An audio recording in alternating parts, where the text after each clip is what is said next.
Welcome to the cave. Welcome to the in-between space between thought and decision.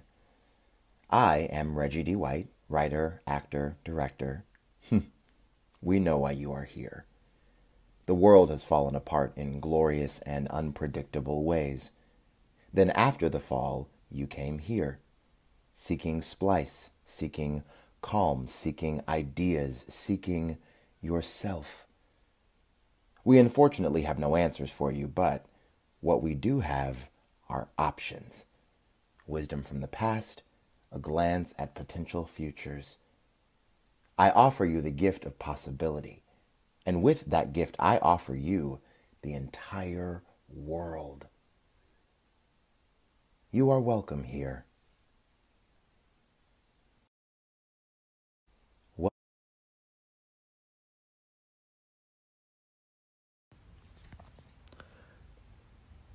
I just traveled from a place people will one day call Arabia to a place people will one day call Europe. It's cold and damp and ascetic, except for a crowd some 30 meters away bursting from a building that cannot contain them. A building which one day people will call a medieval church. I push my way through the wretched multitudes to the front, and there I find an altar. This is a place of sacrifice.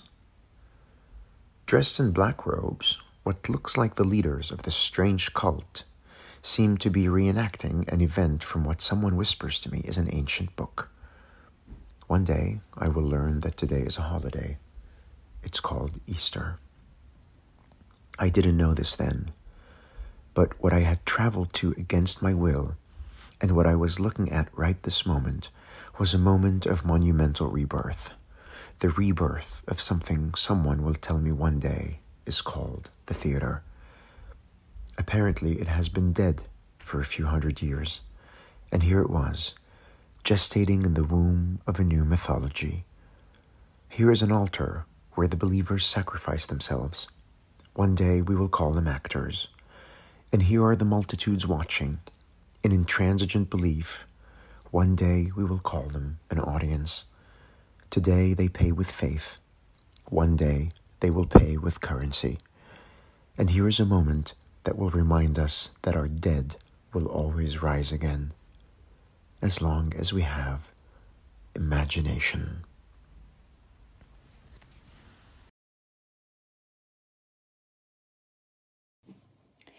It is 1991, and my name is Betty Shamia.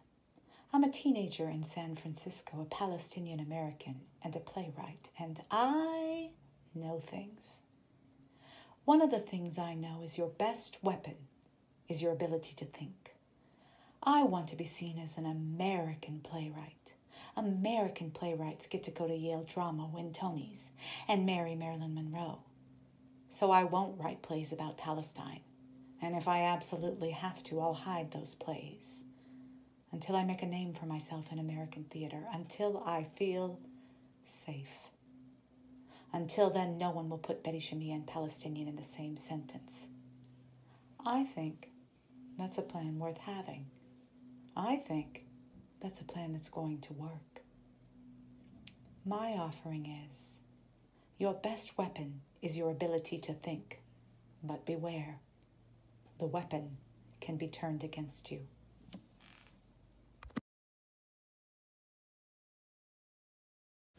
Hello, this is Abdullah, a playwright, dramaturg, and theater maker based in Damascus. What a special day, January 1st, 2001. We made it and we moved easily to a new millennium. And theater is still one of the few miracles in our life, particularly witnessing how a word transforms into an act, and then observing the impossible meaning of silence. And after that, meeting the audience in person. Keep enjoying this. Hopefully, in 20 years, we will have more of these meetings. We will have more of witnessing these miracles, and of course, in person.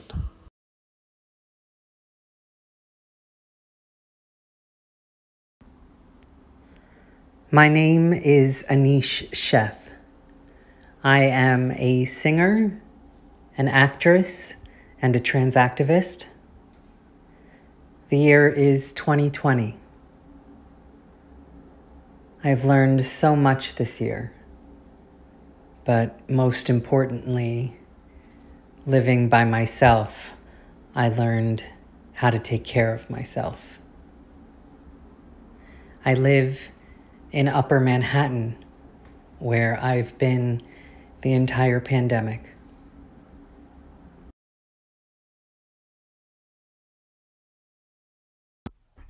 Hi, this is Clint Ramos, and I am a designer and producer in New York City, the traditional homelands of the Lenape people. I'm speaking from the present moment, November 2021. Theaters have reopened and live performances have come back from the plague. We are gathering again. The rush of announcements is dizzying, and everyone is madly trying to secure their place and their slice of the pie. There is a lot of excitement at the possibility of the restoration of a way of life. A way of life that during the pandemic we all agreed needed reform. We have come up with cogent questions to ask ourselves.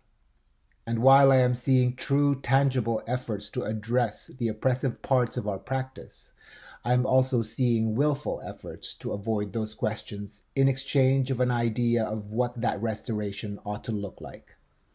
Gathering, again, is complex and tangled. We have been forever changed. We now, at this present moment, are at our most human selves. Let's acknowledge that loudly, and let's choose to do it because of our humanity, not in spite of it.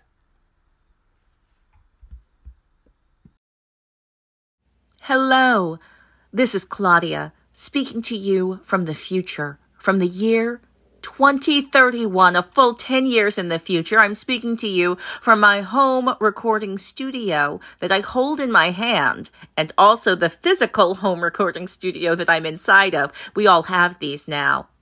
Do you remember where you were 10 years from now? The problems you were attempting to solve?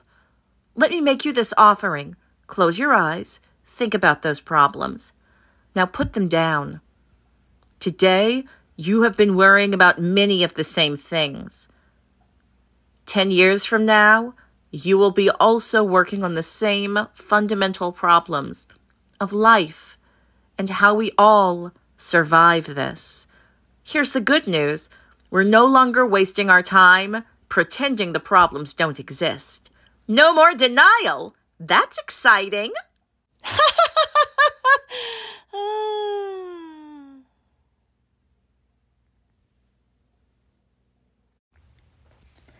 It is 2051. My name is Ana Verde, and I am a writer and director.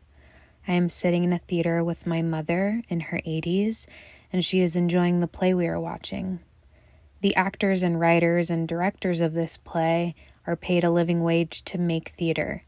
They don't have to write for TV to afford to make theater. They write for TV if they want to. Technology has not killed theater, but instead technology holds hands with theater.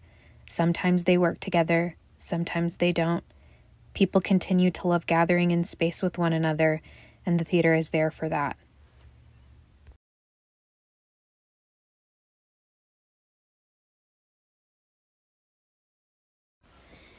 Everyone cares about the water here. The plants are abundant. It's gone. Why here? The evolution, theater, music, story, embedded, calm, in the